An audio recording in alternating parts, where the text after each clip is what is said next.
This is a throwaway account since I have family who might be stalking my other account, and this is a family-based incident that I'd like some unbiased opinions on. To preface this, my mom and I have a good relationship. The only problem is my mom is the type to share news about what's happening in my life despite me asking her to not do that. I don't like my life being discussed like it's an everyday topic, and I find it especially creepy when people that I really don't know well, friends, coworkers of my mom, approach me when we cross paths in public and start asking me about something that I never told them about myself. And these aren't little things like I started a new hobby or I'm planning to take a vacation. These are big events that are really no one else's business by my own. When I was 11 and got my first period, she told everyone all about it on FB and couldn't understand why I was so embarrassed and didn't want to talk to her about anything else happening in my life. As a result of this habit, she also has developed a habit of sharing my good news with people before I have the chance to do it. I told her I got accepted into the college of my dreams, and she told everyone what happened before I had the chance. She did it again when I got engaged a few years later, and she even told everyone our wedding date before we had the chance to send out the invitations or form the guest list.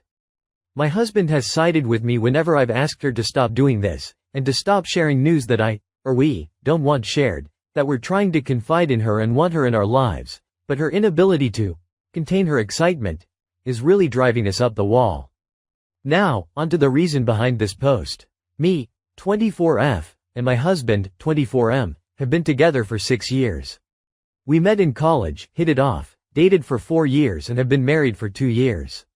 We've agreed that we were going to focus on our education and careers and not have any children. Neither of us see our futures including kids, and that hasn't changed in the 6 years we've been together despite everyone insisting we'd change our minds or catch baby fever once our friends started having kids. My husband has 5 siblings, 3 brothers and 2 sisters. They all have kids and not once has our minds changed. My mom is one of the people who is adamant that we'll change our minds and have kids someday, and she makes it very clear she wants to be a grandmother at every opportunity she gets. I can understand her wanting grandkids, and as her only child I also understand that she only has me as her living family, which means her whole world really revolves around me. My dad died when I was 6 years old from injuries in a car accident, so it's been just me and mom ever since.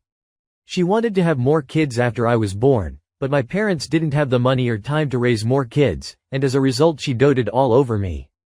Despite telling her many times that kids aren't in my future plans, my mom insists that it's going to happen.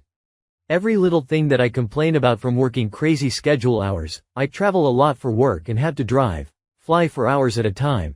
She hints that maybe it's not just fatigue or a headache or motion sickness, that it's the first signs of pregnancy and that I should take a test. I'm not pregnant and haven't even had so much as a scare since my husband and I are very careful.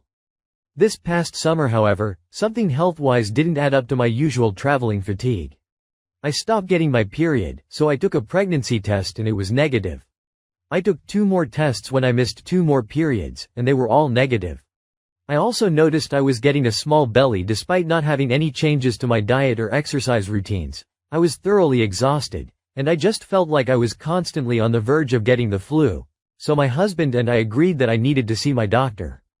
I made the appointment near the beginning of November of this year, told my doctor what I was noticing, the negative tests and the missing periods, but I was certain I wasn't pregnant. She agreed to run a blood test to rule out pregnancy and confirmed that I was in fact not pregnant. It was then she and my gynecologist agreed that I needed to have an ultrasound to see what was happening inside my abdomen, and that's when they discovered that I had a very large fibroid tumor growing in my uterus. The tumor was about the size of a softball and had grown in such a way that it was essentially plugging up my pelvis and preventing my monthly period from escaping. My doctors agreed I needed surgery to have the tumor removed, but that I'd have to wait a few more weeks for the procedure to be done. My surgery was scheduled for this past Saturday, the 29th of November, and since then I've had the surgery and I'm recovering well in bed with my husband at my side. Due to the surgery taking place after this past Thanksgiving, and since I was no longer traveling for work, my husband and I were able to go to my mom's house to celebrate the holiday. That also meant I was able to go out shopping with my mom to buy groceries and prepare the meals since she'd be hosting it at her house and have my aunts, uncles and cousins all over for the day. Well, you can guess where her mind went when she saw I had a bit of belly growing on me. She got all excited and insisted that we go look at baby clothes even though I told her that I was not pregnant. It took me telling repeatedly, getting a little louder each time, before she stopped trying to drag me to the baby section of the store. I told her that I was going through something very personal and that I wasn't going to tell anyone in the family, or my husband's side, until after Thanksgiving since we didn't want to dampen the mood. She kept badgering me to tell her what was really going on, but since she has a track record of not being able to keep sensitive information to herself, I didn't tell her. I again reminded her that I was waiting until after Thanksgiving passed to share the news. She seemed fine with it. We finished our shopping and that was that. At least I thought it was until Thanksgiving dinner a few nights later. This is where the asshole part may come in. The families gathered at the table and having a good time talking to each other, having some food and just catching up on everything. I wasn't eating as much as I'd want to because of the impending surgery, and of course I wasn't drinking any wine. Again, my mom took that as another sign I was pregnant, nausea and avoiding alcohol, and kept hinting at it at the table. I put my hand on hers, looked her in the eyes and reminded her yet again that I wasn't pregnant. But she got this look of like, I get it, you want to keep it a secret, and seemed to be set in her ways. Just as the desserts were being brought out, my mom decided she wanted us to share what we were thankful for that year. That's a tradition in our family and it isn't unusual for people to speak up at the dinner table. But when it came to my mom's turn, she blurted out the lie she had been believing and held up a brand new baby onesie she had been hiding somewhere in the kitchen to announce my non-pregnancy to the family. When everyone got all excited for me and turned to congratulate me and my husband, I had enough. I told everyone up front, loud and clear, that I wasn't pregnant. I told them how I had been telling my mom for days that I wasn't pregnant and that I had a different matter going on that I wanted to keep quiet until after the holidays, but if she insisted that we all share news and what we're grateful for, that I was going to speak next. I told everyone I was grateful for having such a loving, supportive husband at my side who was helping me through my current cancer scare and impending surgery, and he was doing it without blabbing about it to our family in the process. I said I was grateful to have someone in my life who actually listens to what I say and doesn't insist that he somehow knows better than I do, especially when it comes to my own health. After that I just got up from the table and left. My husband followed me and held his arm around me the entire drive home as I cried in frustration at what my mom did and how she again embarrassed me and tried to usurp what she thought was good news from me. We got home. I cried some more and went to sleep and turned off my phone so I could focus on preparing for my surgery and not stress about anything. The surgery was a success. The tumor was removed and determined to be benign, but due to its size, location and how much it had ingrained itself in my uterus over the past 6 or so months, I needed a partial hysterectomy. They removed my uterus and fallopian tubes but left my ovaries, and have officially reached a state in my life where carrying biological children of my own are now impossible. During my recovery I've begun to wonder if I was too harsh on my mom for calling her out in front of the family like that, but my husband insists that since I've tried to put up that particular boundary of not sharing my personal news with other people for most of my life, and since she continues to cross it, that I'm not the asshole. I still feel bad though and I want to reach out to my mom, but I don't know what to say. Does this make me the asshole? Update. Wow, first of all thank you for everyone who weighed in and helped put my mind at ease. And to those who shared your own stories, I'm sorry you went through something terrible as well, and I'm glad you're all doing much better. It's reassuring to know that my comment, while harsh, was warranted. I'm going to try to directly answer some people since this post kind of took off, but it'll be easier to do a mass update instead. Stop telling me my mom is horrible. This negative incident and the others I mentioned are just a handful of events that are greatly overshadowed by all of the wonderful things my mom has done for me. She's not a perfect parent, but she never once made me feel as if I was unloved or unwanted. She held me when I cried over losing my dad even when it felt I was crying every day. She held me when I cried over losing my dog. She held me when I cried over breaking up with my first boyfriend. She attended every basketball game I ever played, never missed a special event in my life at school or in my social life.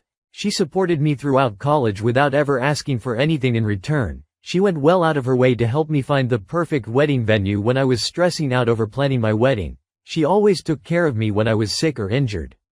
She even gave shelter to one of my friends who was in a dangerous family situation, and she did it without expecting anything in return. She saw someone who needed to be protected and she did just that. She also volunteers down at the local animal shelter to help take care of the cats and dogs that need some extra love. She did a terrible thing, but that doesn't mean she's a terrible person. I'm not going to go no contact over this situation. A lot of people suggested this and have decided that I don't understand my own relationship with my own mom by reading this one post. I'm not going to cut her off after I finally worked up the nerve to call her out. If she doesn't change her ways, then I'm simply not going to confide in her, but I will not cut her out of my life completely. Yes, she did reach out to me. And yes, she did apologize. She sent flowers to my hospital room the day after my surgery with an apology card and texted an apology as well. She admits she was way out of line and that she should have listened to me, and she has promised from now on she'll do better when it comes to listening to what I say. I'm willing to give her the benefit of the doubt and give her a second chance. My recovery is going well. I still have some pain throughout abdomen, especially around the incision site, but I've had no infections or negative side effects or post-operative complications. My husband's been taking care of me, and his parents have stopped by to help with errands, make sure I'm resting well, and are just keeping me company while I'm recovering on the couch all day. My mom stopped by and brought me my favorite cheesecake to help me feel better and genuinely seems apologetic for what she had said and done. To those of you sharing your own stories of need a similar surgery as I did, I'm glad to know others went through what I've just gone through and are thriving. Gives me hope that now that the surgery is over and that tumor is out of my body that I'll start feeling like my old self again. Thank you all for your input, and I will consider having my mom and I sit down to have a discussion, not as mother and daughter, but as person to person, when it comes to respecting boundaries. A lot of you have pointed out that my mom seems to have enmeshed herself into my life, and you're right. After my dad died, I was all she had left since my extended family live out of state. I'll suggest she speak to a therapist or even a grief counselor so she can work on ridding herself of her own demons.